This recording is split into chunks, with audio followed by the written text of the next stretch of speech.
in the Asteria Kingdom, located east of the continent center. In a small room on the right side of the second floor of the Count Palacio's residence in the southern region. Did you successfully carry out the order? Yes, that is correct.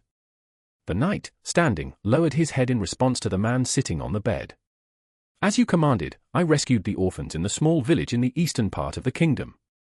No, rather, the orphans in the facility for human experimentation. And did you ensure the orphanage was properly managed? Yes, just as you instructed, I left the orphanage in the hands of a girl named Yusha. Did you finish the discussion with the Baron's family managing that village?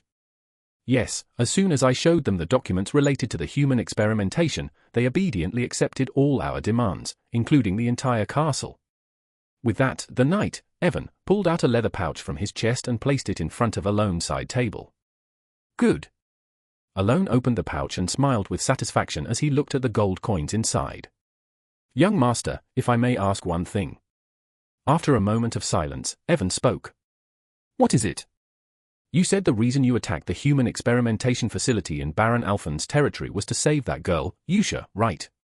As Alone nodded, gesturing for him to continue, Evan spoke further. Indeed, she was extraordinary. I've lived a long time as a mercenary myself. Evan paused as if to gather his thoughts, then continued. But it's hard to understand why such a powerful girl was locked up in that facility. And? Why did you just leave her at the orphanage? Alone remained silent in response to the question, which carried a tone of slight incomprehension. In truth, Evan's question was entirely reasonable. Rescuing a girl like Yusha without making use of her in any way was an act that brought no benefit. But that was only from Evan's perspective.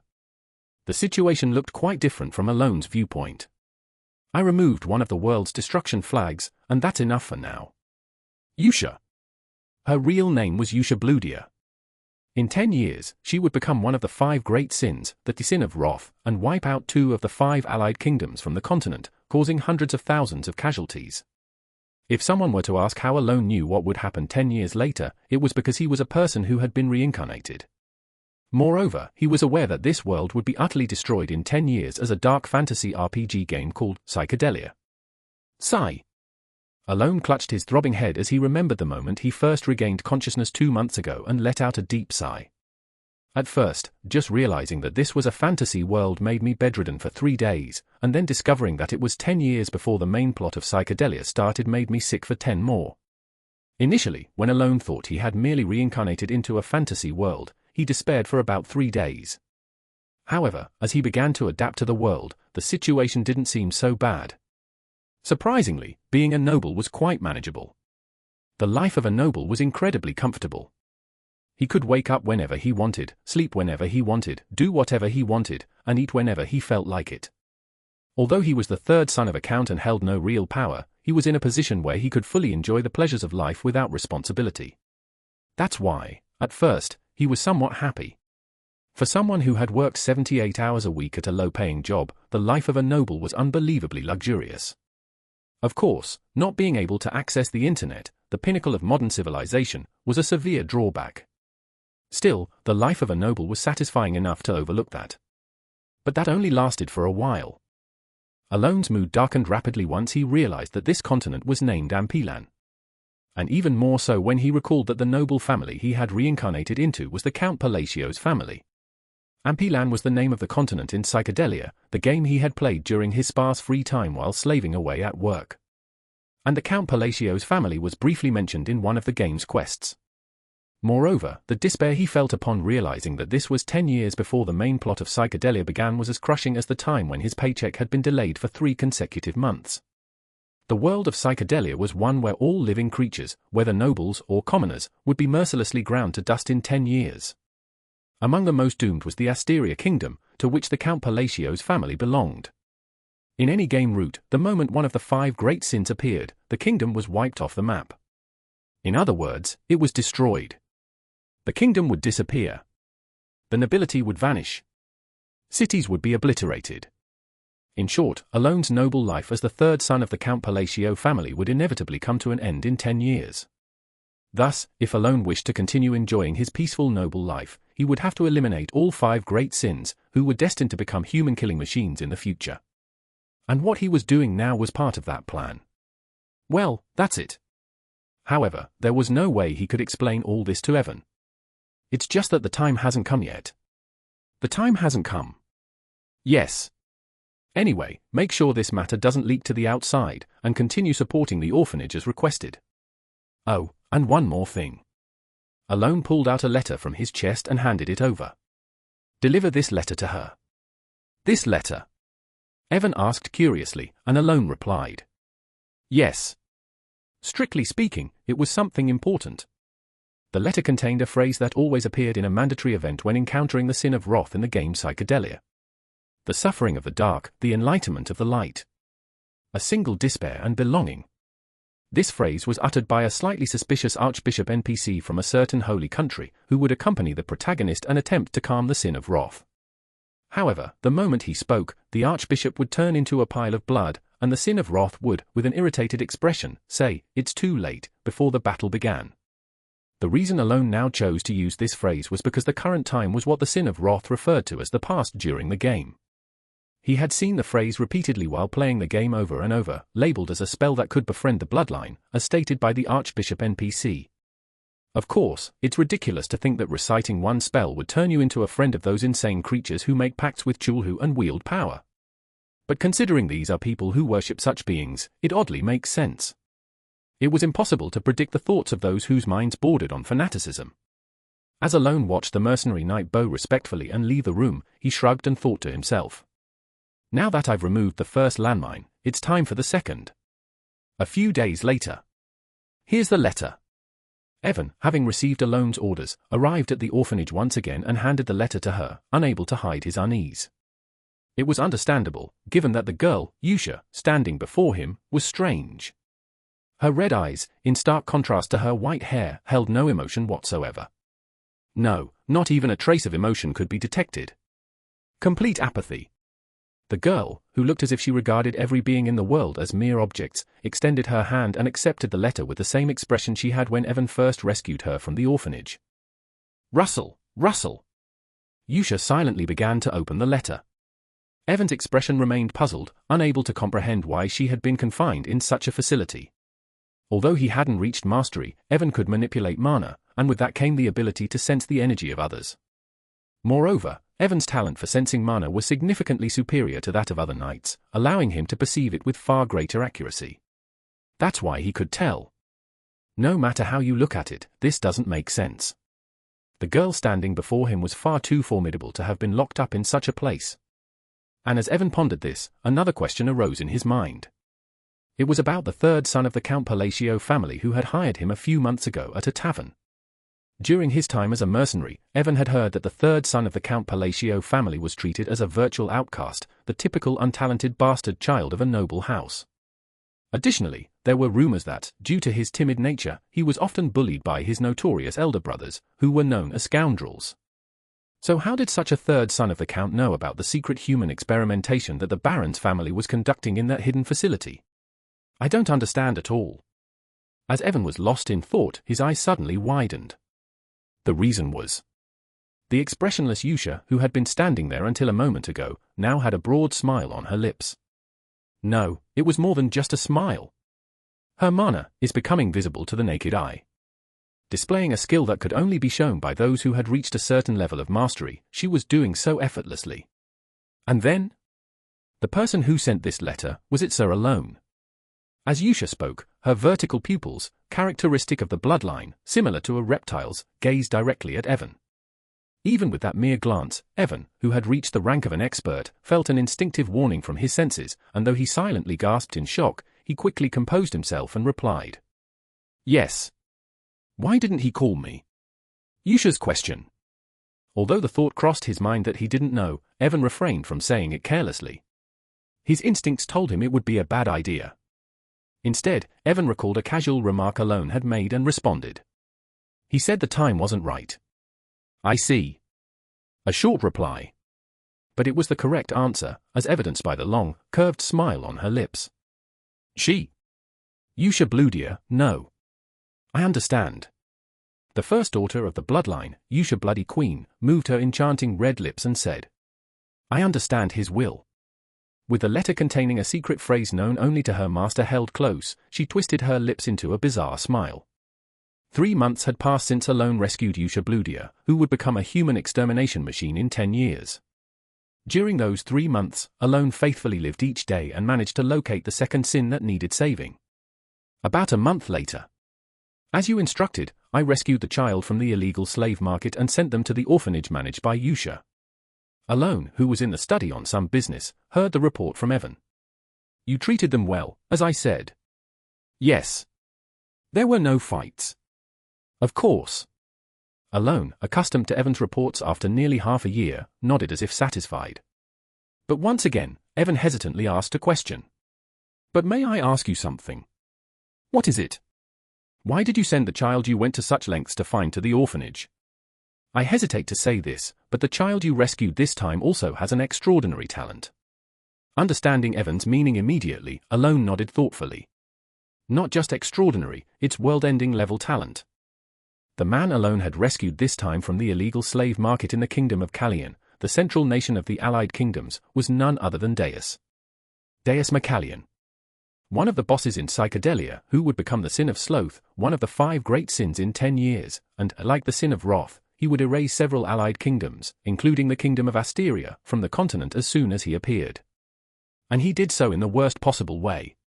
Even as a player, Alone had frowned at the gory depiction, and there were instances in Psychedelia-related communities where players would have visceral reactions just from reading about Sloth's portrayal. And for a sloth, he sure holds a grudge. The reason Alone had told Evan to treat Deus well after rescuing him came to mind. Realizing that Evan was still waiting for an answer, Alone casually offered an excuse. It's the same as before. The time hasn't come yet. The time, you say? Watching Evan mull over his excuse, Alone thought to himself. He's curious about a lot. In truth, Alone would have preferred a knight who silently followed orders without asking questions over Evan, who inquired about everything each time he received an order. Unfortunately, he had no choice in the matter. Or rather, he had already used that choice on Evan half a year ago. Evan was a character in Psychedelia who, while not a main protagonist, would appear several times depending on certain routes as a supporting character. Moreover, he was a top-tier supporting character who, once a certain level of trust was established, would never betray you and would uphold his loyalty until the end. In a fantasy world where betrayal and backstabbing were as common as daily meals, Alone knew how valuable it was to have someone who wouldn't stab him in the back. Fortunately, he had encountered Evan while he was passing through the territory and had hired him as a knight without hesitation. I understand. While Alone was lost in thought, Evan nodded firmly, as if he understood everything, and asked another question. So, when do you plan to meet the ones you've rescued? I don't particularly plan to. But wouldn't it be better to meet them at least once? Alone was aware. Ideally, it would be beneficial to maintain a close relationship with the 5 great sins, and the best way to build rapport would be through direct interaction. However, despite this awareness, the reason Alone chose not to meet them directly and instead maintained a relationship through sponsorship was due to their personalities, specifically their character flaws. According to what he knew, the personalities of the 5 great sins were dreadful even before they became the 5 great sins. One only needed to watch the flashback scenes that played after defeating the bosses of the 5 great sins in Psychedelia to understand. Their personalities were so vile that Satan and Lucifer would clap their hands in approval from the depths of hell. Of course, the process that leads them to become the 5 great sins is even more horrific. Alone thought briefly before continuing. Well, I did save them before their personalities could fully deteriorate, so it shouldn't get that bad. But then again, I did only save them halfway through. In conclusion, the personalities of the 5 great sins were bound to be twisted in some way, which gave him reason to hesitate. Maybe in about 5 years. By then, Evan would have gathered enough data to accurately assess the average personalities of the sins. When Alone gave this somewhat optimistic answer, Evan nodded, just as the door to the study suddenly burst open. Well, if it isn't Alone. At the sound of the familiar voice calling his name, Alone frowned slightly and let out a sigh. He knew the owner of that voice all too well. Why is my illiterate brother in here, Turning to the source of the voice, he saw a man approaching with a sly expression. Or rather, when your elder brother speaks, shouldn't you respond? It was Tonio, the second son of the Palacio Count's family, known as one of the scoundrel brothers of the Count's family. He wore a grin that was unpleasant at first glance and casually placed his arm on Alone's head as he Saturday. A blatantly disrespectful act. I just stopped by to look for something. Even as Tonio deliberately pressed down on his head, causing a slight pain, Alone calmly answered as if nothing was wrong, thinking to himself. Here we go again. This wasn't the first time either the eldest or the second son had treated Alone like this. In fact, they had openly bullied him since the moment he had reincarnated. Even before he took over Alone's body, the original Alone must have been subjected to such harassment continuously. However, the reason Alone chose not to react and let it pass, despite the annoyance, was because his desire to maintain a peaceful noble life was stronger. If I mess with these bastards, my plan will be ruined from the start. If his opponents were truly on the level of the Count Scoundrel duo, Alone would have loved to crush them thoroughly. But the problem was that their level was not that simple. Dealing with a drug lord and a pimp king is tricky. Alone glanced upward. There, the second son of the Count's family, who ran a drug cartel with the grand name of Tavalon in the underworld, gazed down at him with a blatant sneer. Of course, the cartel wasn't a large organization by any means, only known to some extent within the kingdom. But unfortunately, the current Alone was incapable of dealing with a piece of trash who could, with a snap of his fingers, order dozens of assassins from the underworld to eliminate him without leaving a trace. Even if he managed to get rid of him, he would then have to face the eldest son, who was in a power struggle with the second son and ran the prostitution rings instead. Given that the eldest was highly sensitive about the succession issue, he would never let Alone, who had defeated the second son, go unpunished. In other words, Alone knew that once he reacted, there would be no turning back. It seems my elder brother wishes to use the study, so I'll be leaving now. At least you know your place. Alone respectfully bowed to Tonio, whose face was full of scorn, and left the study with Evan to return to his room. Soon, Evan handed him Yusha's letter. This time, I brought it personally. Did you? Since rescuing Yusha, Alone had been exchanging letters with her on a monthly basis. The content of the letters usually consisted of simple greetings and updates about each other's daily lives. It had been Alone who suggested they exchange letters in the first place. She might feel closer to a pen pal than if we met in person. Recalling the friends he once felt closer to in online chat rooms than in real life, Alone opened the letter and began to read. The letter contained nothing special. As usual, Yusha wrote a brief greeting and shared some stories about a few of the orphans. To summarize a bit, it mentioned that a boy named Hayden was very good at playing war games and that a girl named Yuna was excellent at hide and seek. Reading through the ordinary stories, Alone pondered what he should write in his reply and decided to faithfully recount what had happened that day. He figured that instead of only writing pleasant things, sharing some of his worries might help them grow closer psychologically. With that in mind, Alone wrote about the events of the day and sent the letter to Yusha at the orphanage. It was just an ordinary day. At that time, Yusha was observing Deus Macallion, a man with ominous, eerie, violet eyes that seemed void. On the surface, he appeared fine.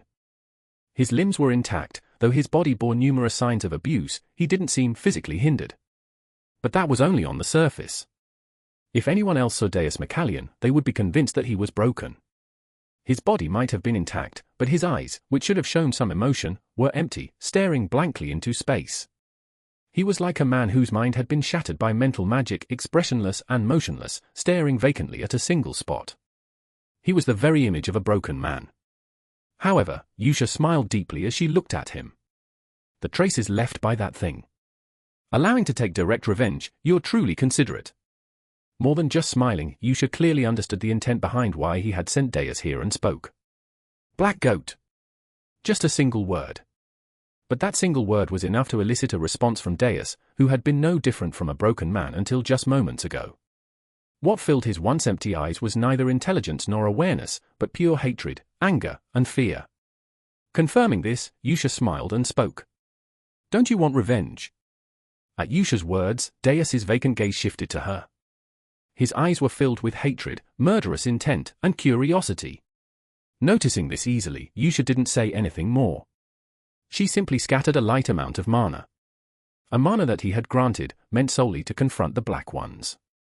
Congratulations, he has chosen you. So, you will gain power. She didn't elaborate further on the mana she had released. No, there was no need to. The second one he had chosen possessed a talent so exceptional that it could be explained with a single action. Thus, So all you need to do is remain loyal to him. Then you'll get your revenge. Yusha smiled as she looked at Deus. And so, as a week passed since Deus arrived at the orphanage, Yusha received another letter from Alone, as usual. I see. After reading the letter, she smiled. As a year passed since Deus had been placed in the orphanage and Yusha and Alone continued to exchange ordinary letters, Alone was starting to feel a headache over not being able to find the third boss to save. That was when a piece of news reached his ears. The scoundrel is dead. The second son of the Palacio Count's family was dead. In Psychedelia, the Count Palacio's family is portrayed as a textbook example of an evil character in a subquest, serving as nothing more than fodder for the protagonist's experience points before disappearing. In game terms, they're essentially extras. However, the reason Alone had quite a bit of information about the Count Palacio's family was that he had repeatedly dealt with subquests related to them while playing the game. The experience points from the subquests involving the Count's family were quite generous. In short, in the game, these characters were nothing more than extras meant to provide experience points to the protagonist. But that was only true when seeing them through the lens of a game. For Alone, who now found himself in a reality where the game world had become his reality, his feelings about the Count's family were quite different. The game merely described the family as selling drugs and running a prostitution ring under the organization called Avalon, but now, Alone had seen the actual, albeit fragmented, reality with his own eyes. Even now, he was witnessing it firsthand. Alone subtly shifted his gaze forward. In front of him was the corpse of Tonio, the recently deceased, lying inside a coffin. Cause of death, accidental fall, right. For a man who was a major player in the kingdom's drug trade, it was an absurdly anticlimactic and empty death. But, naturally, Alone knew that Tonio's cause of death was not an accidental fall. In fact, it would be strange if anyone present here didn't know the truth. Privacy settings. Alone turned his gaze to the side. Next to him, bowing his head with a deep smile, was Leo, the eldest son of the Count Palacio's family, who had been locked in a power struggle with Tonio for the position of family head. His smile might split his face. Leo wasn't even trying to hide his grin anymore, his expression was practically unmanaged. Anyone could predict that Tonio's death wasn't due to an accidental fall. Yet, despite everyone knowing this, no one voiced any objections to Leo. Not the knights, not the retainers, not even Aldemar, the current head of the Count Palacio's family, said a word to his eldest son. Well, Aldemar's too far gone from indulging in drugs and women to care whether his sons are tearing each other apart. Not like he's capable of saying anything anymore. Alone let out a small, sarcastic laugh as he watched the Count, who was so devoid of dignity that even during Tonio's funeral, he was surrounded by drugs and women. As expected of a dark fantasy, the state of this family is a complete mess. Of course, Alone had no special intention of doing anything about it.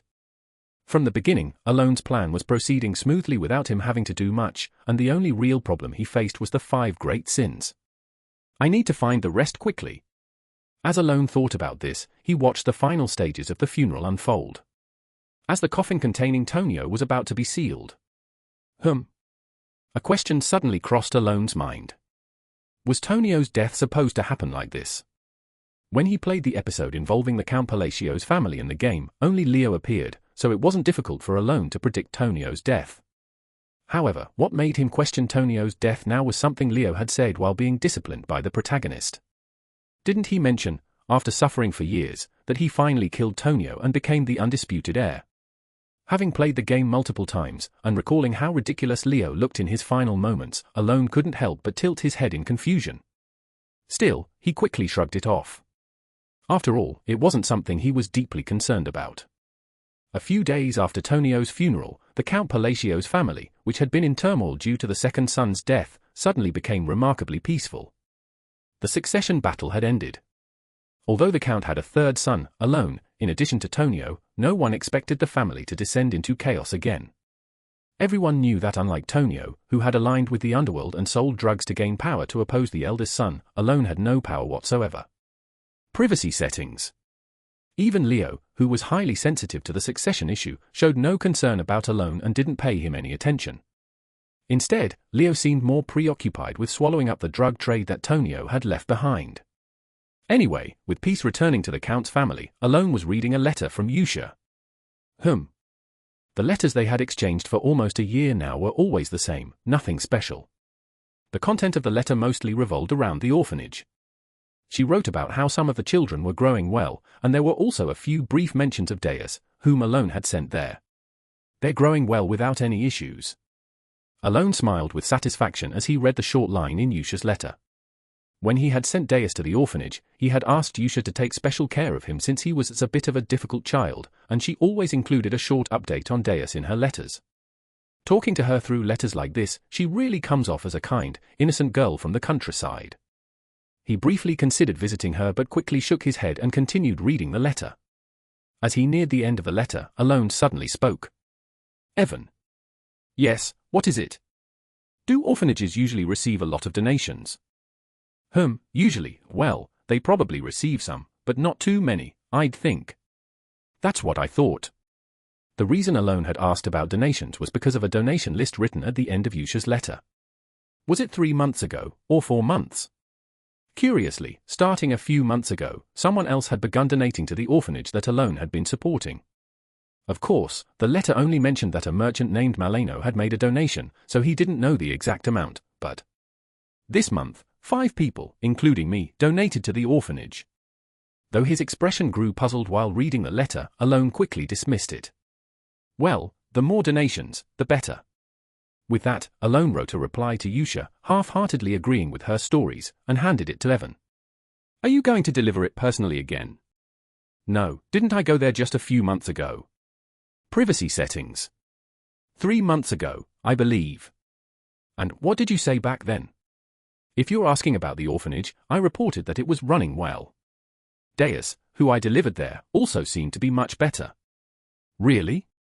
Alone nodded with satisfaction at Evan's report. As I thought, even though they're destined to become the 5 great sins, they couldn't have been evil from the beginning. It feels good to see that the kids are growing up well. It must have been their environment that turned them into killers in the first place. Alone was once again struck by how crucial a person's environment is for their growth, and he added, this time, there's no need to go in person. Just ask someone from the mercenary guild to deliver it. Understood. Evan nodded and was about to leave when something seemed to dawn on him. And do you remember that thing you mentioned last time? Thing I mentioned? The ancient book. Did you find it? I'm not entirely sure, but I found a lead. Tell me about it. At Alone's command, Evan began to relay the information he had gathered from the Intelligence Guild, piece by piece. And eventually, I found it. He discovered the location of the 3rd sin. Margot, the estate of a viscount located beside a small village in the eastern part of the Asteria Kingdom, was known for its beautiful glass crafts as its specialty. However, that was only the surface of Margot's reputation. In reality, the true source of wealth for the Margot Viscount's family was drugs. More specifically, a group called Fallon used Margot as a distribution hub, providing the Viscount's family with a hefty income. Fallon, which had been steadily growing its power by using Margot as a distribution point, had now become a massive organization with hundreds of members, each led by over 10 expert-level fighters. Because of this, Rawton, the leader of Fallon and an expert mercenary like the other executives, believed that Fallon would continue to grow even more. At least, that's what he thought until yesterday. Privacy settings. Rawton looked around with fearful eyes. In front of him were dozens of corpses drenched in blood, lying on the ground. Please, spare me. Spare me. Please, I beg you, Tilda. Ah. There were only a few remaining members of the organization left, screaming desperately. Rawton looked at them with trembling eyes. Normally, he would have felt reassured by the sight of his remaining men, who should have been like a sturdy shield. Even if they were weaker than him, their sheer number should have been enough to provide some sense of security. Yet despite this, Rawton felt nothing but fear as he looked at them. Please? The surviving members of the organization were all holding their swords in reverse grips, pressing the blades against their own necks. No. No, don't. No, Tilda. Tilda. Stop, please stop. I beg you. Please? Each of their faces was filled with desperation and pleading. But despite this, their bodies, as if moving naturally, pressed the reversed blades into their own throats. Schlack! The last remaining dozen or so members took their own lives. And then, Rawton's body began to move on its own. No. He gripped his sword in a reverse grip. Please? No matter how hard he tried to resist, his body, once taken over, no longer listened to him and only trembled. In his final moments, Rawton saw it. In the darkness of the hideout, violet eyes staring directly at him. Privacy settings. But the moment he saw them, shrunk. Rawton plunged his sword into his own throat. Thud. With that, Deus, who had been shrouded in darkness, silently stepped forward and walked out. Well done. Likewise, Yusha, who had been with Deus, naturally followed him outside. Is there any point in killing these people? As if he had been waiting, Deus asked the question as Yusha walked out. Unlike a year ago, there was a clear light of reason in his eyes.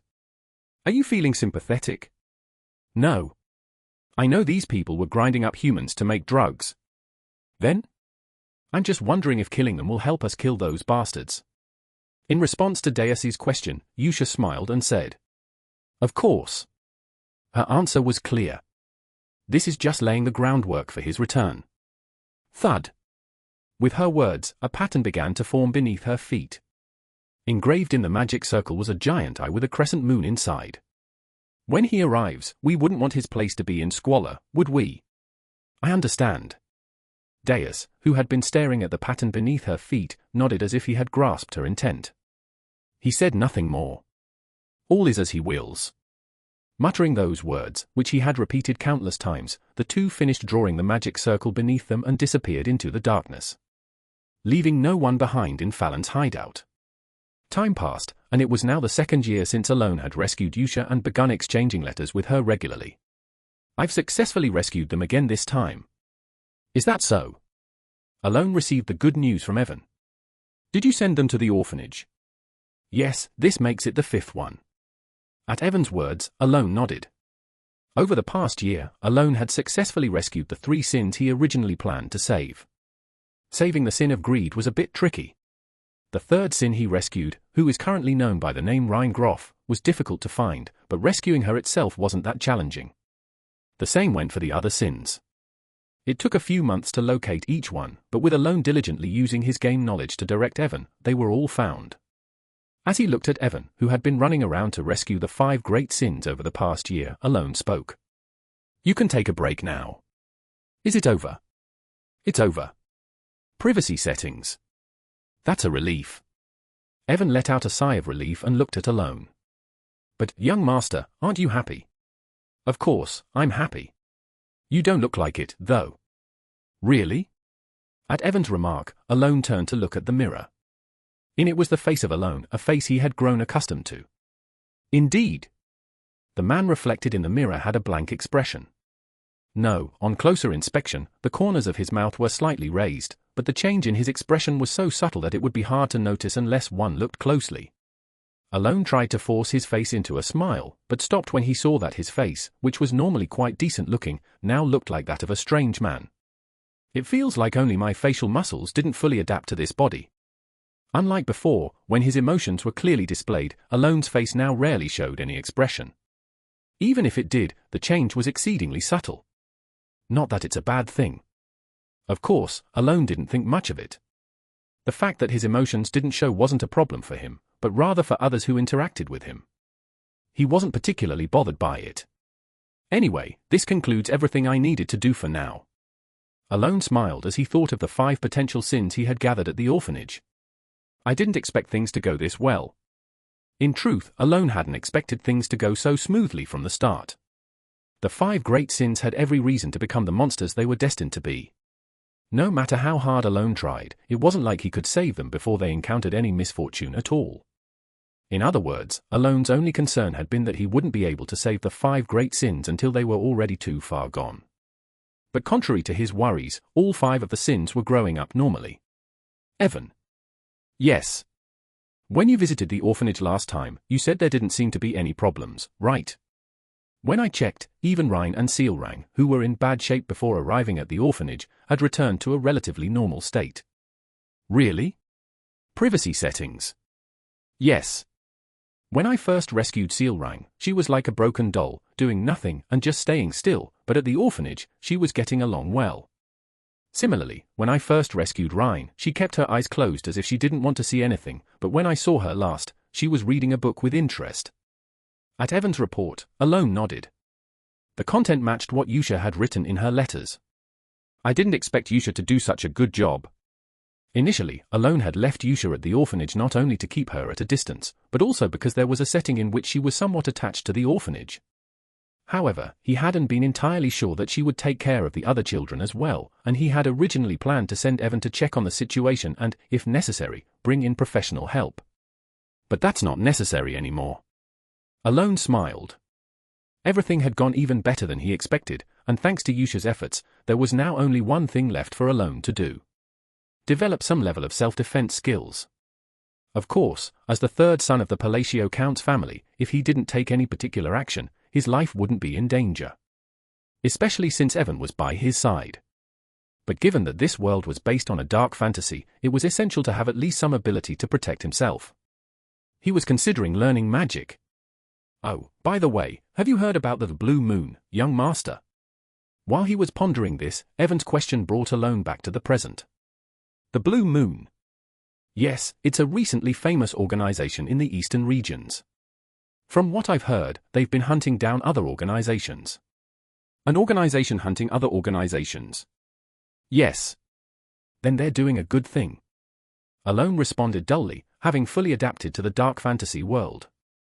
If the Blue Moon were massacring civilians, it would be a cause for concern. But if they were hunting other organizations, that was a different story. After all, in this continent, Alone had never seen or heard of any organization that didn't involve death in some way. If they were hunting those who played with human lives, there wasn't much reason to view them negatively, so Alone simply responded as such. The problem is that they're also killing nobles. Evan. Yes, young master. Privacy settings. Starting today, you'll sleep in the room next to mine. Alone said decisively after hearing Evan's follow-up. Considering that this Blue Moon organization wasn't mentioned in the original story, it's likely that they disappear before the main event start. But? Come to think of it, Leo's been in a bad mood lately. Could it be because of them? As Alone pondered this, he shrugged and began writing a letter in response to the one he received from Yusha yesterday. As usual, Yusha's letter contained the same kind of content, some greetings, a brief update on the current state of those Alone had asked her to take care of, and a list of sponsors. After confirming this, Alone considered mentioning the Blue Moon organization that Evan had just told him about, but decided against it.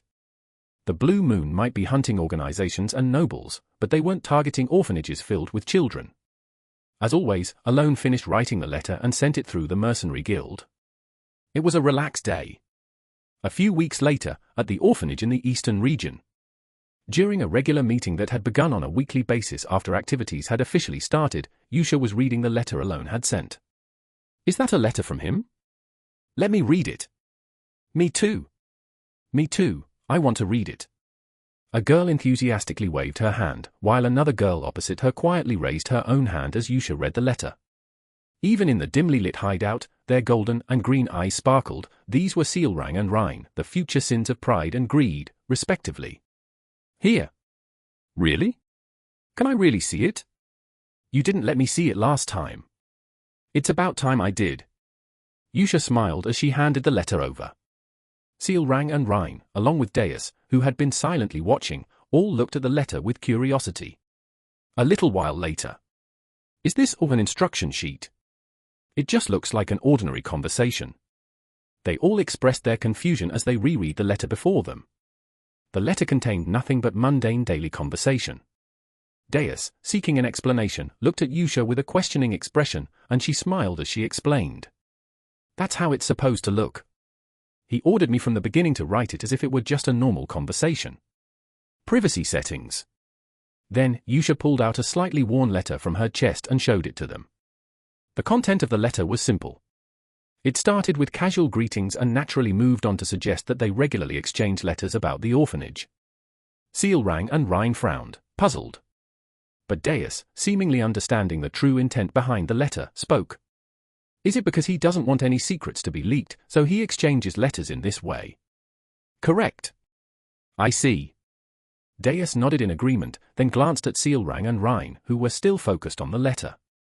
If he's worried about leaks, wouldn't it be better to use magic communication or have us go and report in person regularly? Right. Then why insist on using letters? Because that's his will. Yusha smiled as she added. If he's decided to do it this way, we follow.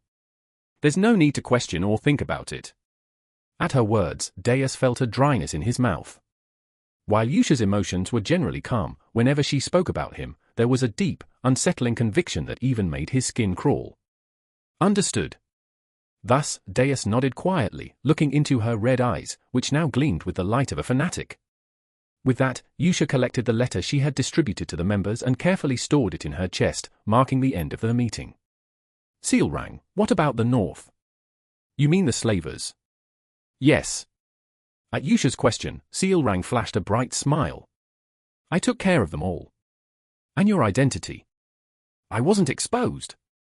The clothes Rhine made seemed to be working well. I gave them a quiz, saying I'd let them live if they could correctly describe my face, but no one could answer. And then? Privacy settings. I plucked them all. Their heads. Her words were excessively brutal for such a cheerful laugh, but Yusha calmly turned her gaze to Deus. And the South? Avalon was running rampant, so I cleaned them up. And I found something else to discuss while I was there. What is it? The head of Avalon is the eldest son of the Count's family where he resides, correct? Yusha nodded silently at Deus's question. However, it seems the eldest son is trying to poison him. As soon as he said that. What? The atmosphere froze. Just moments ago, Sealrang, who had been smiling brightly, folded her ears back and looked around nervously, while Rhine, who had been quietly observing, fixed her gaze forward. The only one who could look Yusha in the eyes was Deus, who had anticipated this reaction. But even he felt a cold sweat running down his back as he sensed the overwhelming killing intent that was far stronger than expected. After a short while. Are you certain? There was an instruction sheet. Did you bring it? Yes. Deus pulled out the letter from his chest as if he had been waiting for this moment. Without blinking, Yusha read the letter. Once the Count, whose lifespan is nearly over, dies, quietly poison him and dispose of him. After reading that final line. I see. She gripped the instruction sheet tightly. So, it's true. With a chilling look in her eyes, she muttered softly. 2 years had passed since Alone rescued all the 5 great sins, marking the 4th year since he began exchanging letters with Yusha. There were now 6 years left until the start of the original story. The Count Palacio was dead. The official cause of death was heart failure. However, anyone within the Count's household or those well-informed would have easily known the real cause of death. It was an overdose of drugs. In a death fitting of a dark fantasy world, the Count Palacio had passed away. However, no one mourned his death. The servants and retainers accepted the news of his death with a sense of calm. This was no surprise, given that the Count Palacio had been completely broken, running his last stretch toward death with rampant drug abuse. It would have been strange not to expect such an outcome. Moreover, his life had been wasted in indulgence, consumed by women and drugs. Even after his death, not a single noble expressed condolences. This also applied to his 2 remaining sons. The eldest son, Leo, had anticipated this outcome long ago and remained indifferent. Rather than mourning his father's death, Leo seemed more preoccupied with the ongoing conflict with the Blue Moon organization, constantly discussing it with the retainers loyal to him. Alone felt the same. From the beginning, his father had turned a blind eye as the eldest and second sons openly tormented him. Surprisingly, Alone had never spoken to the Count even once since he had taken over this body. Their relationship was one of mutual indifference. Thus, the Count's death passed in silence, without a single tear shed, and quietly came to an end. A week after the Count's death, the Palacio family did not appoint a new head, following their long-standing tradition that no new head would be selected in the same year the previous one died. Yet, nothing really changed. Since the time Alone had taken over this body, the Count Palacio had done nothing, leaving the retainers to manage the family while they lined their pockets. And at this point, Alone. Young master, I must say, it's truly astonishing. Why? Reaching the 2nd tier in just 2 years without entering the magic tower or having a master, do you think that's a talent that makes sense? Alone had been learning magic for self-defense. Though it's only half-baked. Alone gazed at the 3 small spheres spinning in his palm before letting them dissipate with a light sigh. It's good that I have talent, but still. 2 years ago, Alone had discovered his talent for magic and had been overjoyed. In the world of psychedelia, magic was something that could only be used if one had the necessary talent. Moreover, Alone's talent for magic was quite exceptional. Considering that it typically took about 4 years for a mage to reach the second tier, the fact that he had achieved it in just 2 years without a master was remarkable. While not exactly a heaven-sent prodigy, he was still a rare case of someone who had managed to become powerful through sheer natural talent. Even Alone himself felt that his ability to control mana with precision was far superior to that of others. What he had just done, levitating 3 electric spheres and making them orbit in his palm, was a useless trick, but it was a skill that could only be performed by those who could control their mana with extreme precision. If only my mana core was bigger. However, the reason Alone referred to his talent as half-baked lay here. His natural mana core was much smaller than average. Not just small, a lot smaller. Although it was possible to expand one's mana core through continuous training, in Alone's case, it was so unnaturally small that he had little hope of significant improvement. Privacy settings.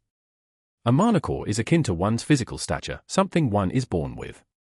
If it comes down to it, I do have a method, but... As Alone licked his lips and continued thinking, Evan asked, "Young master, what do you plan to do now?" "What do you mean?" "Well, next year, the first son, no, I mean, the eldest young master will become the head of the family, won't he?" Evan, having almost called him a commoner out of habit, quickly corrected himself. Alone understood what he was asking and replied, "I'll leave." "You're planning to leave the estate?" "Not completely. Just to a lower position." "Lower, do you mean to Rodmill?" At Evan's question, Alone nodded. "That's right. Rodmill." Geographically, it was a village about 4 days' travel south of Palayon, the Count Palacio's territory. It was under the Count's control but was flourishing moderately. "I plan to move there." "Why?" Evan asked, unable to understand. Though Evan might not grasp the reasoning, this was the final step in Alone's plan. From the start, his goal had been to rescue the 5 great sins from their misery, change the future, and live out his life comfortably as a noble in a world where the United Kingdoms weren't destroyed. In that regard, Rodmill is an excellent choice. First, there was a mansion there that belonged to the 3rd Count Palacio. Second, the village was in a state of moderate growth, making it unlikely that Leo, who would soon become the Count, would pay much attention to it before his death. Third, it was far enough from the Count's estate, about 4 days' travel, that Alone could remain uninvolved in the hero's story of justice and retribution when the original plot began. In short, as long as Alone moved to Rodmill, his plan would be successfully completed. However, finding it bothersome to explain all this to Evan, he simply gave a brief response. "Everything has its time. Young master, you always say that when you don't want to explain." Privacy settings. Alone didn't bother replying to Evan's remark. Instead, "Since we're on the topic, let's start packing." He began preparing to head to Rodmill.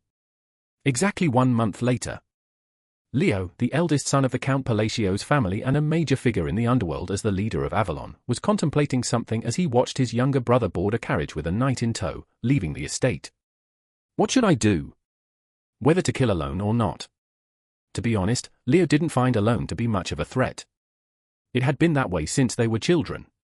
If the late Tonio had always been a threat, baring his fangs in his bid for succession, Alone, on the other hand, had always been busy bowing his head, constantly watching others and staying out of trouble. Sure, something had changed a bit in him over the past few years, but his attitude hadn't shifted. Even now, Alone had voluntarily chosen to move to the outskirts to avoid getting on Leo's bad side. In truth, Leo had originally planned to quietly dispose of Alone, having him overdosed on drugs at the same time as their father's death. But since Alone had chosen to leave for Rodmill on his own, there was no reason to go through with it. Alone had willingly stepped aside for Leo and seemed to have no intention of becoming his enemy. There was no longer any reason to kill Alone. Yet, the eldest son was still contemplating. Ironically, there was no particular reason for his hesitation. It wasn't that he feared Alone would move to the outskirts and seize the position of heir. Nor was it that he found Alone's subservience as a family member disgusting. In fact, Leo had never felt any familial affection for Alone, or for the entire Count's family, for that matter. In the end, the reason Leo was debating whether to kill him was simply that Alone annoyed him. A month ago, when Alone had come to him, bowing his head and saying he would go to Rodmill, it had somehow rubbed him the wrong way. Maybe it was because he had just heard that one of Avalon's branches had failed to meet its targets, leaving him in a foul mood. Whatever the reason, Alone's life now hung in the balance. Alman. Privacy settings. Yes. Quietly follow the carriage. In less than a minute, Alone's fate was decided. From Leo's perspective, Alone was someone he could kill on a whim. So, with that in mind, he gave the order. But the person who appeared behind him suddenly asked, "Do you mean to kill him?" Leo felt a pang of confusion. 2 years ago, this young man had proven himself useful and had become one of Leo's trusted subordinates after numerous trials. He was not someone who would question an order. When Leo gave a command, he followed it without question, without hesitation. Do you think family means anything to? So, despite frowning slightly, Leo opened his mouth to correct what he assumed was a misunderstanding. Stab! But instead of words, what came out of Leo's mouth was blood. He spat up crimson blood, his face contorting in shock as he tried to comprehend what had just happened. Still unable to grasp the situation, Leo looked down. A sword had been thrust into his heart. Be betrayal. His eyes began to fill with a burning rage, but the man who had stabbed him replied indifferently. This isn't betrayal. I was never your loyal subordinate to begin with. What are you saying? I was merely waiting for you to give the order. With that single sentence, Leo's expression, twisted with anger and confusion, began to turn to one of horror as a single face popped into his mind. The face of Alone, the third son of the Count's family. But even then, Leo couldn't understand. After all, Haydn, had been by his side for over 2 years. He had allowed Haydn to stay by his side without suspicion, even allowing him to guard his back for over a year. In other words, Haydn could have killed him at any time if he wished. Privacy settings. So, with his eyes filled with disbelief and confusion, Leo looked at Haydn, who finally offered an explanation. We don't act without orders. We're merely the sword of that person, moving only as that person wields us. This is our creed, the unbreakable rule taught to us by the Red Moon. But crack! Gar! When someone tries to harm the Great Moon, our swords will move on their own. Schlick! And that is why you've been allowed to live until now. With that, Leo collapsed to the ground, his face hitting the dirt, but his eyes still burned with rage as he struggled to speak. They won't. Don't worry. The moment you gave that order, Avalon was destined to be wiped off the continent. Haydn, a member of the Blue Moon organization and one of Yusha's direct subordinates, continued. It's a pity. The Great Moon gave you a chance. With those final words, Haydn turned and walked away. Leo never understood their meaning and died shortly after. A cold, emotionless death. 3 days after arriving in Rodmill, Alone was called back to the Count Palacio's estate. The reason was that Leo, the eldest son of the Count Palacio's family, had died. And with his inexplicable death, Alone, who had been leisurely toasting bread in a remote corner of the mansion because there were no servants available, was hurriedly called back to the estate. By then, he had already gained a new nickname that people whispered in hushed tones. The hidden power of the Count's family. Life in Rodmill brought Alone a great deal of satisfaction. Although it had only been about 3 days, life in Rodmill offered him everything he imagined a typical noble life should be. He could wake up whenever he wanted. Sleep whenever he wanted. Eat whenever he wanted. Rodmill was a place where Alone could effortlessly live out what he believed were the 3 activities that brought the greatest happiness when done freely. Sigh. While the funeral of Leo Palacio, the eldest son of the Palacio family, was taking place, Alone let out a silent sigh as he looked ahead. Leo lay pale and lifeless, just like Tonio and the late Palacio Count before him. Alone couldn't help but show a somewhat baffled expression. I have no idea where to even start with this mess. The reason for Alone's confusion was that Leo's death didn't align with how he had envisioned it. Everything seemed to be twisted. Leo's death was supposed to happen 6 years from now. He shifted his gaze to Leo's body, scanning it thoroughly. The wounds were hidden by the ceremonial clothing, but a moonflower. Privacy settings. As per the kingdom's tradition, significant scars or mortal wounds were marked with a blue flower known as a moonflower, which was native to the kingdom. One of these moonflowers was placed over Leo's chest. Killed by a sword piercing the heart. While contemplating Leo's cause of death, Alone couldn't help but wonder who had committed such an act. There are plenty of suspects if I think about it. He knew that Leo had been causing trouble in the underworld, doing all sorts of reckless things. It wasn't surprising that something like this could have happened to him. After all, Leo had likely killed over 1,000 people, directly or indirectly. Despite this, Alone kept questioning the situation because he knew Leo's future. Who could it be? Who killed Leo? With these thoughts, Alone looked around. Quite a few people had gathered for Leo's funeral. Servants, retainers, and knights of the Palacio household were present. He had heard that some nobles had visited to pay their respects, but by the time Alone returned, they had already left. In other words, the only people attending the funeral were those who worked for the Palacio family. And they were all trying their best to avoid Alone's gaze. A servant who used to make casual jokes about how Alone would have died on the streets if he'd been born a commoner was now sweating profusely and bowing his head. A knight who had previously picked fights with Alone every time he stepped out of the mansion now deliberately averted his gaze to avoid looking at him. It's understandable that they'd be worried about their jobs now that the third son they mocked has suddenly become the heir of the family. Even so, Alone noticed something more subtle in their reactions that caught his attention. Whenever Alone's gaze landed on a servant, they would tremble slightly, their hands shaking. Earlier, when Alone's eyes met a knight's and he gave a slight shrug, just as he usually did, the knight fumbled and dropped his ceremonial sword, causing an awkward scene in the middle of the funeral. These behaviors made it clear how the servants currently perceived Alone. They're not just suspicious. They're almost certain it was me. 2 hours later. Young master. Yes? Privacy settings. It's beyond what I imagined. How bad is it? At this point, you've become the hidden power of the Palacio family, someone capable of wiping out Avalon in a single day. Alone realized that he had unknowingly become the rumored mastermind holding immense power within the Palacio family. I was just toasting some bread. Alone's quiet lament as he recalled his time in Rodmill, where he had been making a simple piece of toast while such rumors about him spread through the Palacio household. In the time it took you to make that toast, you've become the hidden mastermind controlling sword masters. I'm not in the mood for jokes. I'm not joking, young master. That's truly the rumor going around. How did such a rumor even spread? Alone frowned, utterly baffled by the situation. In response, Evan began explaining the information he had gathered from the guild. A short while later. In summary, a day after Leo's death, Avalon, the organization he controlled, disappeared from the underworld without a trace. Yes. And people think I'm the one responsible. Exactly. Why? Because you're the only one who benefits from this situation, young master. When you put it that way, it does make sense. Indeed, it was a situation where Alone couldn't avoid suspicion. Leo had been killed shortly after Alone left the mansion for Rodmill, and Avalon, the organization Leo managed, was wiped out soon after.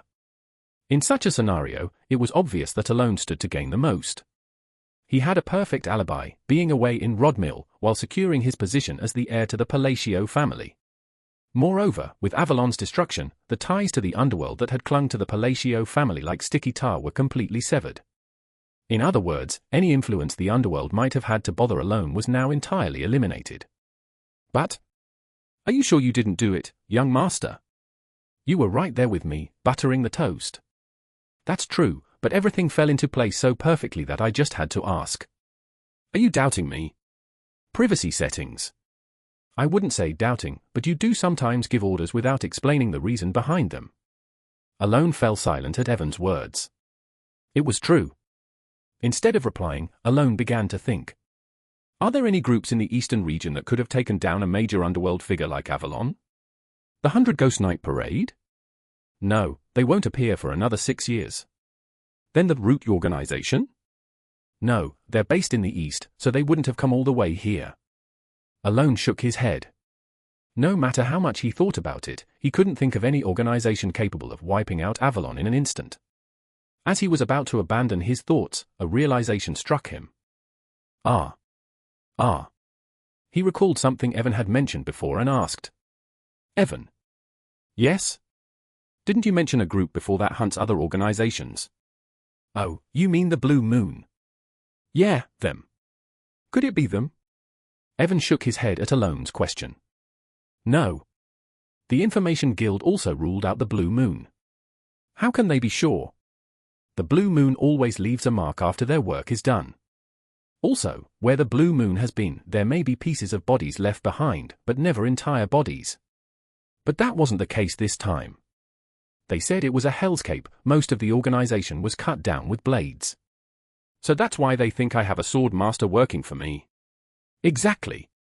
Alone nodded at Evan's explanation. It's true that an organization that couldn't survive 6 years into the future wouldn't be able to eliminate Leo and Avalon. But then, who could it be? It was a night filled with endless contemplation. Any traces left? In the underground of the Eastern Orphanage, as soon as the usual foregathered, the question was asked, and everyone responded in turn. I left nothing behind. Privacy settings. Neither did I. Same here. Just as you instructed, I made sure to leave no traces. Rhine, whose green eyes glimmered faintly, continued to speak. It seems the Information Guild hasn't linked us to what happened at Avalon. And? They've identified it as the work of a sword master who created a hellscape. At Deus's words, Yusha remained silent for a moment, as if deep in thought, before speaking. Still, just to be sure, keep an eye on the Information Guild's activities. As I've said countless times before, you all understand, right? This must never reach him. Never. Though Yusha's red eyes glowed fiercely, everyone nodded in agreement without hesitation. But do we really need to hide it this much? Deus asked, his usual relaxed smile replaced by a slightly uneasy expression as he observed Yusha's uncharacteristically tense demeanor. After a brief pause, Yusha responded firmly.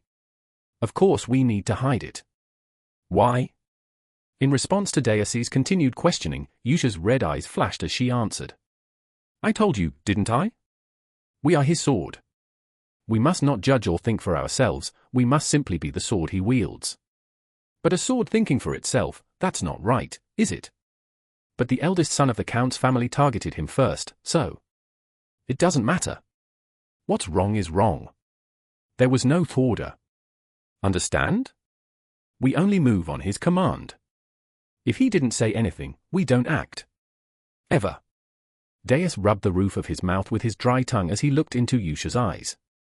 For someone supposedly living in an orphanage, she exuded an aura of dignity and integrity, yet there was also an overwhelming, undeniable power in her presence. But whenever she spoke of him, something changed within her. Her dignified gaze turned into one of eerie fanaticism, and her noble aura transformed into something savage and monstrous. Thus, Deus couldn't understand. So make sure to erase every trace. Don't disappoint him. How someone like her, with the power and ability to overwhelm everyone present with just her presence, could feel such anxiety and apprehension over something as minor as being found out. I understand. Despite his lingering doubts, Deus had no intention of voicing them, so he simply nodded in acknowledgement. As the conversation drew to a close. Privacy settings. They've arrived. A man entered as the basement door opened.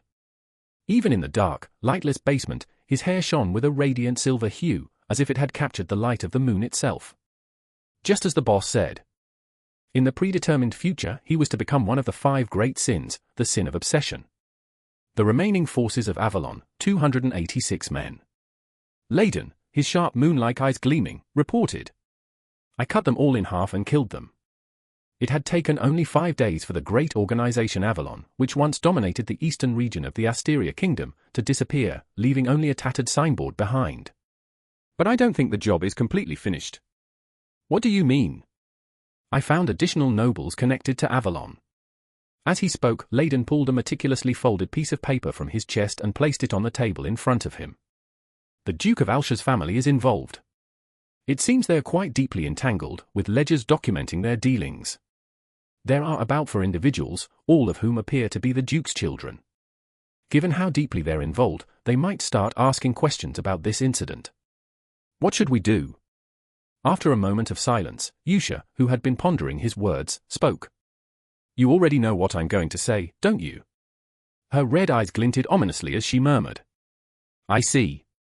Then I'll take care of it as quietly as possible. Layden nodded quietly in agreement. Since the funeral of Leo Palacio, Alone had been keeping busy. Aside from investigating Leo's death, which had unfolded differently from the game's plot, there were other matters that demanded his attention, even though he hadn't wanted them. As a result, his days passed by in a whirlwind of activity. About a month after the funeral, he he found himself in Estravan, a territory in the southern part of the Asteria kingdom, rather than at the Palacio estate. The reason was to attend a ball that was held twice a year as a social event. Officially, Alone's presence was to strengthen social ties, but in reality, he had some business to attend to in the territory. However, he did intend to fulfill the official purpose to some extent. With his position as the future Count all but assured in the coming year, forging connections with other nobles was crucial both for his social standing and for his own convenience. Privacy settings. Or so he thought. Alone glanced around the ballroom. A chandelier shaped like a crescent moon illuminated the room beautifully, while the sons and daughters of nobles, dressed in their finest attire, showcased the distinct elegance of high society. The problem was, none of those nobles could even make eye contact with Alone. Alone watched as a young noblewoman immediately bowed her head when their eyes met. And he sighed, realizing that his goal of strengthening social ties was going to be much harder to achieve than he had anticipated.